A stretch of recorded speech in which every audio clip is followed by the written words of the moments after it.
మెదక్ జిల్లాలో అన్నదాతలు ఆందోళన బాటపట్టారు. ధాన్యం కొనుగోలులో సర్కార్ అలసత్వాన్ని ఎండగడుతూ చిలిపిచేద్ మండలం చిట్కుల్లో రోడ్డెక్కారు. సకాలంలో ధాన్యం కాంటా కాకపోగా కాంటా అయిన ధాన్యాన్ని తరలించేందుకు లారీలు రావటం లేదని ఫైర్ అయ్యారు. మెదక్ సంగారెడ్డి ప్రధాన రహదారిపై రైతులు భారీ ఎత్తున ధర్నాకు దిగారు. వరి ధాన్యం సంచులు కాలబెట్టి నిరసన తెలిపారు. రోడ్డుపై ముళ్ల కంచెలు వేసి వాహనాల రాకపోకలను అడ్డుకున్నారు. ప్రభుత్వ వ్యతిరేక నినాదాలతో హోరెత్తించారు. రైట్, ఇక ఇదే అంశానికి సంబంధించి మరింత సమాచారం మా ప్రతినిధి రంగాచారి అందిస్తారు. రంగాచారి, నెల రోజుల పైన అయిపోయింది, ఎందుకు ఇంకా కొనుగోలు కేంద్రాల వద్ద ధాన్యం అట్లానే ఉంది? అధికారులు ఎందుకు కొనుగోలు చేయట్లేదు? వాళ్ళు ఏం కారణాలు చెప్తున్నారు?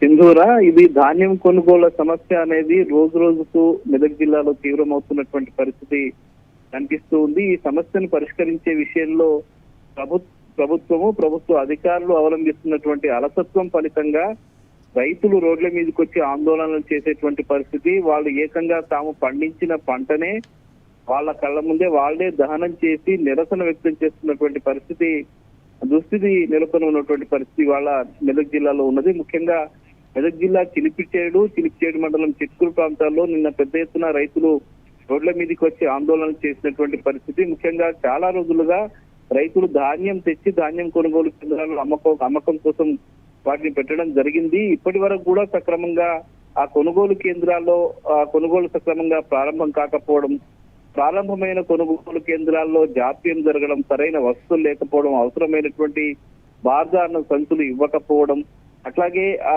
కొనుగోలు చేసినటువంటి ధాన్యాన్ని వెంటనే రైస్ మిల్లుకు తరలించే ఏర్పాట్లు చేయకపోవడం, అవసరమైనటువంటి లారీలను కేటాయించకపోవడం, దాంతో పాటు అటు రైస్ మిల్లర్స్ అప్పగించేందుకు అవసరమైనటువంటి కేటాయింపులు కూడా జరగకపోవడం, ఇవన్నిటి ఫలితంగా ఇవాళ రైతులు చాలా తీవ్రమైనటువంటి ఇబ్బందులు ఎదుర్కొంటున్నారు. అందులో భాగంగానే ఇటు చిలిపిచేడు మండలం చిట్కుల్ గ్రామంలో రైతులంతా కూడా రోడ్ల మీదకి వచ్చి పెద్ద ఎత్తున ఆందోళన చేశారు. రోడ్ల మీద ముళ్ల కంచెలు వేసి పెద్ద ఎత్తున రాస్తారోకో చేసినటువంటి పరిస్థితి ఇక్కడ కనిపించింది. అధికారులు తక్షణమే రావాలి, ధాన్యం కొనుగోలు చేయాలి అని చెప్పి రైతులంతా పెద్ద ఎత్తున ఆందోళన చేసి రాస్తారోకో చేశారు. ఒక సంచిలో ఉన్నటువంటి ధాన్యాన్ని వాళ్ళు బాధపడుతూనే దగ్ధం చేశారు. దాని వెనక ఉన్న వాళ్ళ బాధని మనం అర్థం చేసుకోవచ్చు. అంటే ఇంత సమస్యలు ఎదుర్కొంటున్నా కూడా ప్రభుత్వం నుంచి కనీసం స్పందన కనిపించడం లేదు, సరైన సమయంలో ధాన్యం కొనుగోలు చేయడం లేదు, తమకు అవసరమైనటువంటి సదుపాయాలు కల్పించడం లేదు అని చెప్పి రైతులంతా కూడా ఆందోళన చేస్తున్నటువంటి పరిస్థితుల్లో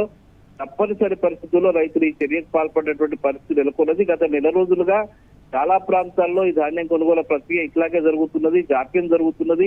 ఫలితంగా అకాల వర్షాలతో చాలా తీవ్రమైనటువంటి నష్టం కూడా రైతులకు జరిగింది. ఒకవైపు వడగళ్ల వానలు, మరోవైపు అకాల వర్షాలు, ఇవన్నీ కూడా చాలా తీవ్రమైనటువంటి సమస్య. అటు సిద్దిపేట కావచ్చు, మెదక్ కావచ్చు, సంగారెడ్డి జిల్లాలో కావచ్చు, పూర్తిగా మార్కెట్ యార్డుల్లో అట్లాగే ధాన్యం కొనుగోలు కేంద్రాల్లో ఉన్నటువంటి ధాన్యం అంతా తడిసి ముద్దైపోయి అవి మొలకలు వచ్చేటువంటి పరిస్థితి ఏర్పడింది. ఇంత జరుగుతున్నా కూడా ప్రభుత్వం నుంచి కనీసమైనటువంటి స్పందన కల్పించకపోవడం ఫలితంగా ఇట్లాంటి చర్యలు జరుగుతున్నాయి. రైతులు రోడ్ల మీదకి వచ్చి ఆందోళనలు చేసేటువంటి ఒక దుస్థితి మాత్రం ఇవాళ ఉమ్మడి మెదక్ జిల్లాలో కనిపిస్తున్నది. Sindhura, right, thank you Rangachari. Medak జిల్లాలో అన్నదాతలు అయితే ఆందోళన బాట పట్టారు.